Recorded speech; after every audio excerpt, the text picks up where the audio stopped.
கனவுகளோடு தன்னுடைய களத்தில் இறங்கி யதார்த்தமாக இறங்கி செஞ்சிருக்காப்புல அப்படின்னு நாங்கள் ஒரு வார்த்தையை பயன்படுத்துவோம். அந்த வார்த்தைக்கு உரித்தான அண்ணன் சாந்தனு அவர்கள் உரை நிகழ்த்த வருமாறு அன்போடு அழைக்கிறேன்.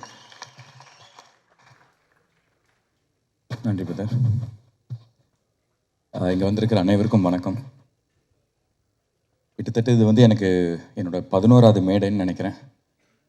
முதல் மேடையில் எந்த அளவுக்கு நர்வஸாக இருந்தனோ அதே நர்வஸ்னஸ் தான் இந்த ஸ்டேஜில் எனக்கு இருக்குது.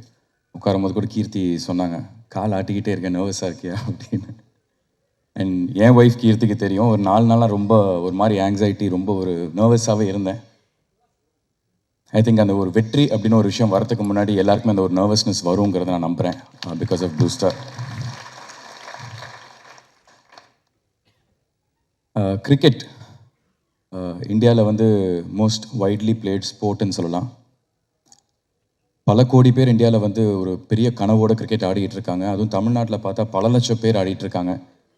என்னென்னா ஒரு வாய்ப்பு ஒன்று கிடைச்சா நம்ம ஒரு ரவிச்சந்திரன் அஸ்வின் ஆயிட முடியுமா, நம்ம ஒரு நட்ராஜ் ஆயிட முடியுமான்னு அந்த ஒரு வாய்ப்புக்காக பல லட்சம் பேர் அங்கே வெளியில் பல லட்ச அஸ்வின் பல லட்ச நட்ராஜ் வெளியில் விளையாடிட்டு இருக்காங்க. அதே மாதிரி தான் இன்றைக்கி சினிமாவில் இன்றைக்கி காம்படிஷன் அவ்வளோ இருக்குது. நிறைய பேர் சினிமாவில் ஒரு வாய்ப்பு கிடைக்காதா, நம்ம அந்த ஒரு வாய்ப்பு கிடைச்சா நம்ம பெருசாக அடிச்சிடலாம், பெருசாக ஜெயிச்சிடலாம் அப்படின்னு இன்றைக்கி அவ்வளோ காம்படிஷன் இருக்குது. அந்த ஒரு வாய்ப்பை மிஸ் பண்ணிட்டோன்னா வேறு யாராவது ஒருத்தர் அந்த இடத்த ஃபில் பண்ணிடுவாங்க. ஸோ இந்த மாதிரி ஒரு காம்படிஷனில் பல லட்சம் பேர் இன்றைக்கி போராடிட்டு இருக்கான். நம்மளுக்கு அடுத்த ஒரு வாய்ப்பு, நம்மளுக்கு கிடைக்க போகிற ஒரு வாய்ப்பு நம்ம போடுற இந்த முயற்சி இது ஒரு வெற்றி அடைஞ்சிட மாட்டோமா அப்படின்னு ஒரு பல கனவோடு இருக்கான். அந்த லட்சம் பேரில் நானும் ஒருத்தனாக இருக்கேன். இன்னாரோட பையன், அவரோட பாக்யராஜ் சார் பையன், அந்த மாதிரி இவருக்கு எல்லாமே ஈஸி, அதெல்லாம் தூக்கி போட்டுருங்க. அந்த பல லட்சம் பேரோட என்ன கனவு இருக்கோ அதே கனவோடு தான் நானும் இருக்கேன்.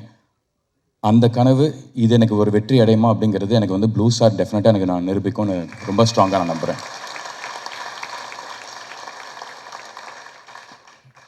முதல்ல இந்த படத்தோட தயாரிப்பாளர்கள் மூர்த்தி சார் அண்ட் சௌந்தர்யா மேம், அவங்களுக்கு என்னோட நன்றி. பிகாஸ் நிறைய ஸ்ட்ரகிள்ஸ், நிறைய ஹேர்டில்ஸ் இந்த படம் ஃபேஸ் பண்ணிச்சு. லொக்கேஷன் வைஸாகவும் சரி, கிளைமேட், இதெல்லாம். பொதுவாக ஒரு ரஞ்சித்னா மாதிரி ஒரு ஒரு எக்ஸ்பீரியன்ஸான ஒரு ப்ரொடியூசர், அவங்க இதை ரொம்ப ஈஸியாக அதை ஹேண்டில் பண்ணுவாங்க. பட் புது ப்ரொடியூசர்ஸ்லாம் பயந்துருவாங்க. பட் எந்த விதமான ஒரு பயமும் இல்லாமல், எந்த விதமான ஒரு தயக்கமும் இல்லாமல் டைரக்டருக்கும் சரி, மற்ற டெக்னீஷியன்ஸ் அண்ட் ஆக்டர்ஸ் எங்கள் எல்லாருக்குமே நீங்கள் நினச்ச சினிமாவை எடுங்க அப்படின்னு அவ்வளோ ஃப்ரீடம் அண்ட் அவ்வளோ ஸ்பேஸ் கொடுத்த தயாரிப்பாளர்களுக்கு நன்றி.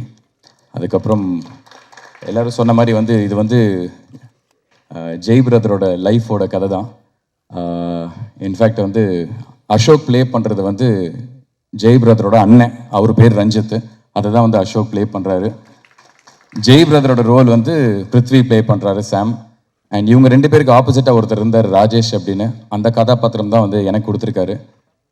எனக்கு என்னென்னா இது 1998 நடக்கிற ஒரு கதை, அரக்கோணம் பேக்ட்ராப்.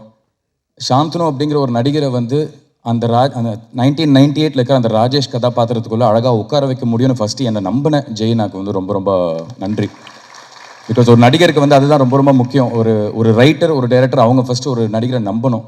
ஸோ அவர் என்னை நம்பி எனக்கு கொடுத்தப்போ சரி, நம்ம ஏதோ ஒரு இடத்துல நம்ம நேர்மையாக இருந்திருக்கோம்.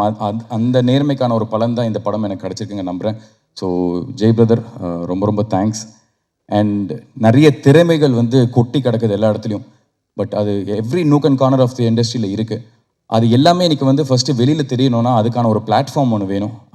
ஒரு 100 கண்கள் பார்க்குற ஒரு அங்கீகாரம் ஒன்று வேணும்னா அதுக்கான ஒரு பிளாட்ஃபார்ம் ரொம்ப ரொம்ப முக்கியம். அப்படிப்பட்ட ஒரு பிராண்டு கொடுத்த ரஞ்சித்னா, தேங்க்யூ ஸோ மச்ண்ணா. பிகாஸ் நான் ரொம்ப நாளாக ரஞ்சித் நகரை கேட்டிருந்தேன். ஆனால் உங்கள் டைரெக்ஷனில் இல்லை உங்கள் ப்ரொடக்ஷனில் ஒரு படம் பண்ணணுன்னு. ஸோ கரெக்டான ஒரு படத்துக்கு என்னை கூப்பிட்டு இந்த மாதிரி ஒரு வாய்ப்பு கொடுத்ததுக்கு ரொம்ப ரொம்ப நன்றி. இந்த படத்தில் ஒர்க் பண்ண எல்லா டெக்னீஷியன்ஸ் எல்லாருக்குமே நான் நன்றியை தெரிவிச்சுக்கிறேன். Right from Kovind Vasantha brother. இன்றைக்கி முதல்ல எப்படி ப்ளூ ஸ்டார் வெளியில் தெரிஞ்சதுன்னா, ஒரு நீலம் ப்ரொடக்ஷன்ஸ், பாரஞ்சித் பிரசன்ஸ் அப்படின்னு வரப்போ எல்லாருமே திரும்பி பார்த்தாங்கன்னா, music has taken this film to the next level. இன்றைக்கி பட்டி தொட்டி வரைக்கும் எல்லாருமே இன்றைக்கி திரும்பி பார்க்குறாங்கன்னா, இட் இஸ் பியூர்லி பிகாஸ் அந்த மியூசிக் தான்.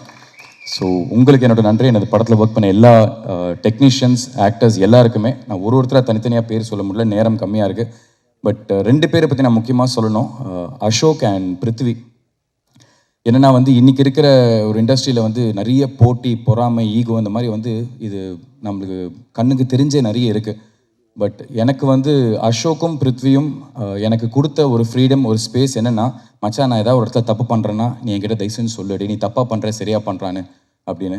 அதே ஃப்ரீடம் தான் பிருத்வி எனக்கு கொடுத்தாரு, அதே ஃப்ரீடம் தான் நானும் உங்களுக்கு கொடுத்தேன். இது வந்து ஒரு நடிகருக்கு வந்து ரொம்ப ரொம்ப முக்கியம் when you're acting in a multi star film. ஏன்னா யாருமே எங்கேயுமே வந்து இன்னொருத்தரை கான்ஷியஸ் ஆக்காமல் ஒரு மாதிரி ஒரு ப்ரெஷரில் போடாமல் ஈவினிங் பாய்ஸ் ஹாஸ்டல் மாதிரி உட்காந்துருவோம் நாங்கள்.